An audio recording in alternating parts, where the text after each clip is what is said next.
جا رہا ہے، اور یہ اتنا عظیم اور مقدس مہینہ ہے کہ اس مہینے میں ہم سب کے آقا و مولا، آخری نبی، اللہ کے حبیب حضرت محمد صلی اللہ علیہ وآلہ وسلم آپ اس دنیا میں تشریف لے کے آئے، عاشقان مصطفیٰ محبت کے ساتھ اس مہینے میں میلاد مصطفیٰ صلی اللہ علیہ وسلم کی خوشیاں مناتے ہیں۔ اور کیوں نہ منائیں کہ یہ مہینہ نبی پاک علیہ الصلوۃ والسلام سے نسبت رکھتا ہے۔ عاشقان رسول تو ہر اس شے سے پیار کرتے ہیں جس شے سے اللہ کے نبی کی نسبت ہو جاتی ہے۔ اب پیر سید جماعت علی شاہ صاحب رحمۃ اللہ علیہ کی مثال بڑی خوبصورت ہے۔ آپ مدینہ شریف تھے، گلی میں سے گزرتے ہوئے دیکھا کہ ایک کتے کی ٹانگ زخمی تھی، خون نکل رہا تھا۔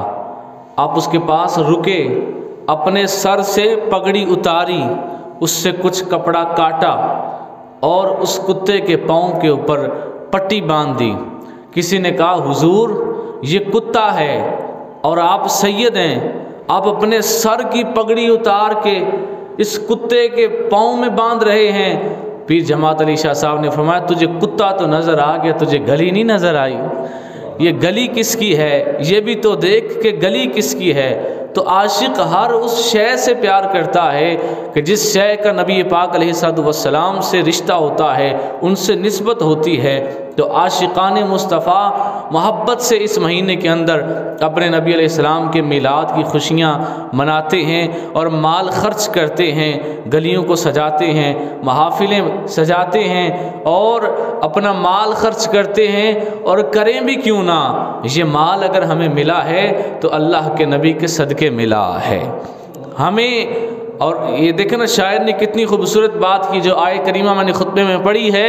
اللہ فرماتا ہے لَقَدْ مَنَّ اللَّهُ عَلَى الْمُؤْمِنِينَ إِذْ بَعَثَ فِيهِمْ رَسُولًا۔ اللہ تعالیٰ فرماتا ہے تحقیق میں نے مومنوں پہ بہت بڑا احسان کیا ہے کہ ان میں اپنا رسول بھیج دیا ہے۔ پنجابی کا شاعر بڑی خوبصورت بات کرتا ہے، کہتا ہے لکھاں نعمتاں نے اس مالک دیاں، لکھاں نعمتاں نے اس مالک دیاں، جنہیں دے کے عقل تے شعور پیدا انسان کیتا، جیو چاہندا تے کوئی جانور ہی بنا دیندا، جیو چاہندا کوئی جانور ہی بنا دیندا، پر پاک رب نے بڑا احسان کیتا، لکھاں نعمتاں دتیاں پر جتلایا نہیں، کرم تے کرم رحمان کیتا، پر جدوں واری آئی محبوب دے بھیجنے دی، جدوں واری آئی محبوب دے بھیجنے دی، اللہ پاک نے صاف اعلان کیتا، بھیج کے نبی نو جگ تے اللہ کہندا ہے میں مومناں تے احسان کیتا۔ تو احسان مومنوں پہ ہوا ہے تو پھر مومن ہی خوشیاں بھی منائیں گے، پھر مومن ہی اللہ کا شکر بھی ادا کریں گے۔ دیکھیں نا اللہ تعالیٰ کتنی خوبصورت بات کرتا ہے اپنے نبی پاک علیہ الصلوۃ والسلام کے بارے میں۔ اللہ فرماتا ہے انا اعطیناک الکوثر، اللہ فرماتا ہے کہ ہم نے آپ کو کوثر عطا کیا، بہت زیادہ عطا کیا، سب سے زیادہ عطا کیا۔ ایک ہوتا ہے زیادہ، ایک ہوتا ہے تھوڑا سا اور زیادہ، اور ایک ہوتا ہے سب سے زیادہ، سپرلیٹو ڈگری، سب سے زیادہ۔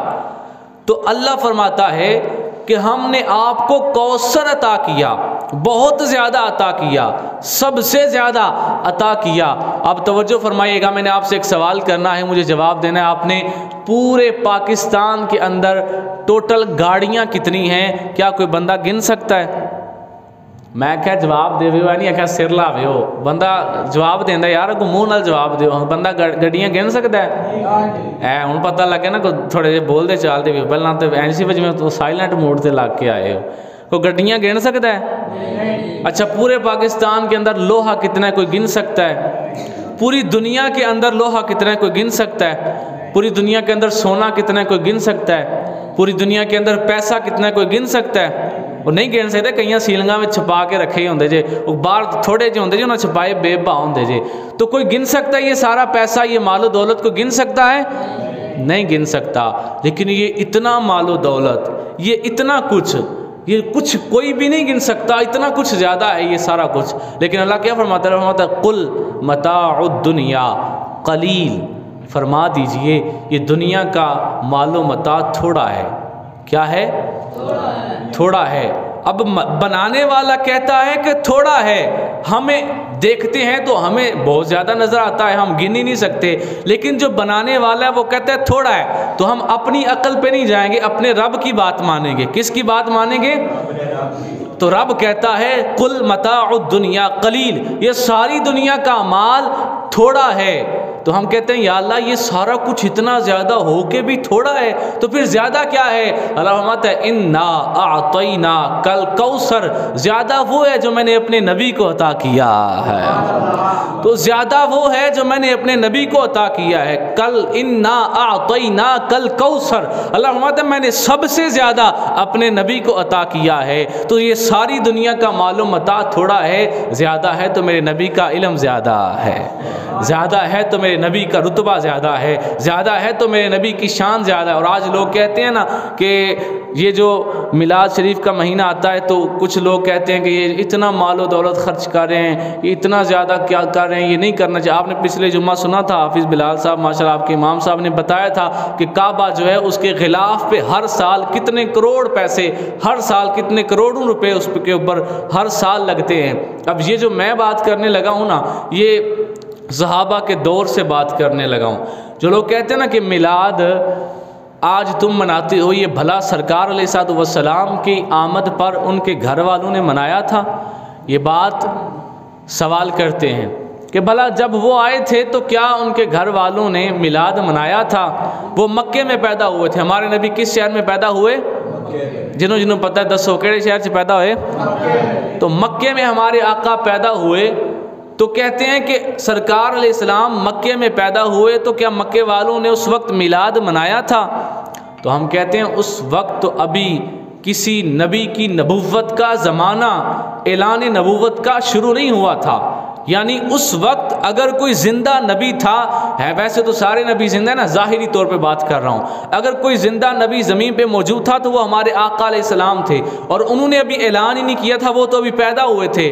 تو اس وقت تو لوگ تھے ہی زیادہ کافر، کچھ مسلمان تھے بس، نبی پاک علیہ السلام کی والدہ مسلمان تھیں، آپ کے ابا جی مسلمان تھے، آپ کے دادا جی مسلمان تھے، اور اس کے علاوہ 2-4 اور لوگوں کا نام ملتا ہے کہ جو بغیر کسی نبی کے بھی اس وقت میں بھی اللہ تعالیٰ کی عبادت کرتے تھے اور اس دین پہ عمل کرتے تھے جو ابراہیم علیہ السلام پہ نازل ہوا تھا۔ تو جب مکہ بھرا پڑا ہے کافروں سے، کچھ گنے چنے 5-10 بندے مسلمان ہیں، تو اس وقت تم کہتے ہو کہ بتاؤ کس نے میلاد منایا، کس نے نبی کی آمد کی خوشی منائی؟ تو میں کہتا ہوں وہ تو کافر تھے نا، وہ کیوں مناتے؟ میلاد تو مسلمان مناتا ہے۔ اچھا اب آپ کہیں گے چلو جی وہ کافر سن دے بعد جدو مسلمان ہوئے کیا انہوں نے یہ جشن منایا؟ کسی بندے نے کوئی جشن منایا سی؟ اللہ اکبر، سنیں نا ذرا، نبی پاک علیہ السلام ہجرت کر کے مدینہ شریف تشریف لاتے ہیں۔ نبی پاک علیہ السلام جب مکہ پاک کو چھوڑ کر مدینہ شریف تشریف لے آتے ہیں تو پھر سما کیسا ہے؟ نبی پاک علیہ السلام کو خوش آمدید کہنے کے لیے سارے صحابہ بما اپنی بیویوں کے اپنے چھتوں پہ چڑھ جاتے ہیں، نبی پاک علیہ السلام کی زیارت کرنے کے لیے بچیاں گلیوں میں صفیں بنا لیتی ہیں اور خوشی کے ساتھ دف بچاتے ہوئے وہ یہ جملے بولتی ہیں، طلع البدر علینا من ثنیۃ الوداع وجب الشکر علینا ما دعا للہ داعی۔ اب اس کا ترجمہ کیا ہے؟ وہ کہتی ہیں کہ ہمارے اوپر چاند طلوع ہوا ہے ان پہاڑیوں کے پیچھے سے، جب سرکار کی زیارت ہوئی تو یہ جملے بولے گئے، طلع البدر علینا من ثنیۃ الوداع، ہمارے اوپر چاند طلوع ہوا ہے ان پہاڑیوں کے پیچھے سے۔ اب اگلا جملہ کیا ہے؟ یہ صرف سنی کو سن کے خوشی ہوتی ہے، یہ میلاد منانے والے کو سن کے خوشی ہوتی ہے۔ اگلا جملہ جو سرکار کے سامنے آپ کی صحابیات چھوٹی چھوٹی بچیوں نے جو جملہ بولا تھا وہ یہ تھا، وہ آگے سے کہنے لگیں واجب الشکر علینا ما دعا للہ داعی، ہمارے اوپر تب تک شکر کرنا واجب ہے جب تک ہمارے درمیان ایک بھی بندہ موجود ہے۔ تو یہ قیامت تک کا عزم انہوں نے بتا دیا، ما دعا للہ داعی، ہمارے درمیان جب تک ایک بندہ بھی شکر کرنے والا موجود ہے تب تک ہمارے درمیان، ہمارے اوپر اللہ کے نبی علیہ السلام کے آمد کا شکر ادا کرنا تب تک ہمارے اوپر واجب ہے۔ اب نبی پاک علیہ السلام تشریف لے آئے ہیں مدینہ شریف میں، تو بچیوں نے خوشی کے ساتھ دف بجا کے آپ کا استقبال کیا ہے۔ ہر کوئی چاہتا ہے کہ ہمارے آقا